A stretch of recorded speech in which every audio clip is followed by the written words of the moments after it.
I'm Adrian, the Cruise and Travel Guy, and Princess Cruises has just walked back some of the changes it made to Princess Plus and Premier, its bundle packages.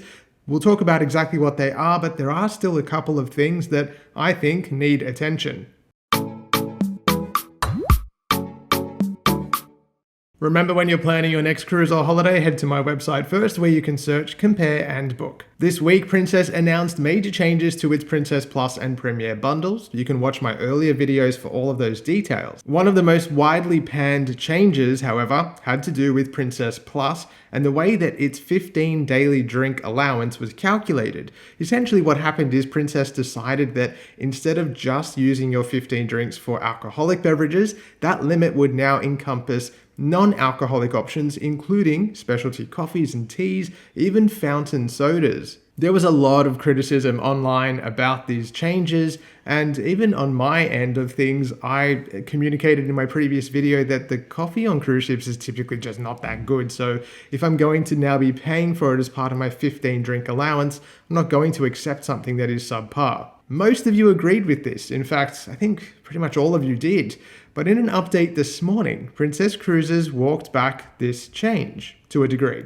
Princess announced that on their Plus package, guests will be entitled to unlimited specialty coffee and tea. That means they won't be counted towards your 15 drink limit. There was another change, however, and one that I have not seen confirmed on the Princess website, but I have seen screenshots of emails that have been sent to booked guests, and as well as this change to the way coffee and tea would be calculated against your 15 drink limit, in that they won't. They have also said that canned soda or soft drink can be requested. So if it's available, they'll give it to you at no additional cost. It is subject to availability. Both of these changes go some of the way to allaying most of the concerns that people had in relation to these packages.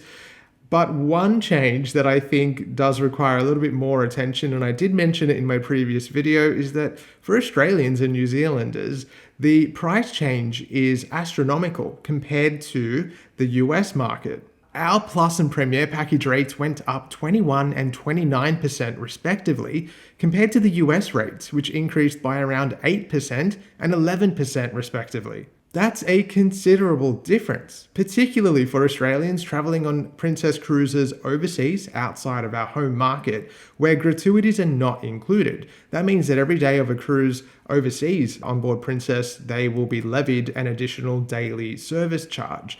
These can be removed if you go to guest services, and of course, if that's your inclination, that's your right to do it.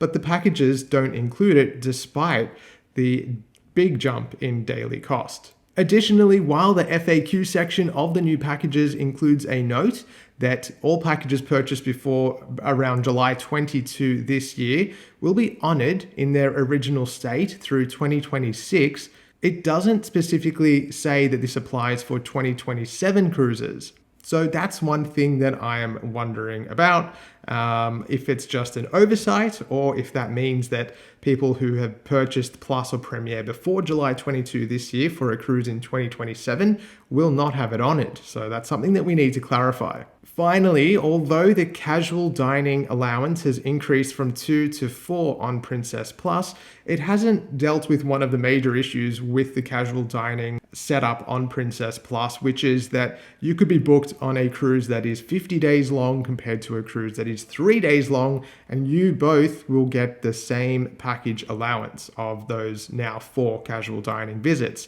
I believe that this should reset. I've said this for a long time. If your cruiser is talking to Princess, if your cruiser is booked on a lengthy voyage, then perhaps that allowance should reset maybe every 2 weeks or thereabouts, because it doesn't seem quite fair that I could be booked on a 4-day cruise and get these 4 meals, and someone on another cruise ship could be traveling for 5 weeks and still get that same number of visits to a casual dining venue.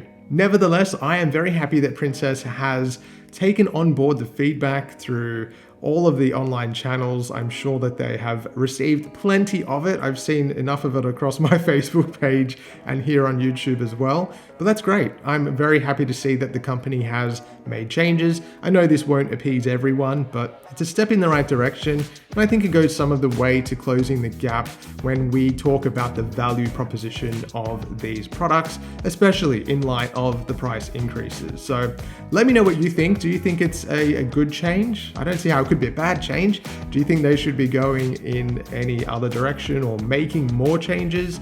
Let us know in the comments. As always, thank you so much for watching. I hope you enjoyed the video. Give me a follow on Facebook and Instagram to stay up to date with my travels as they happen. Thanks again, and I'll see you soon.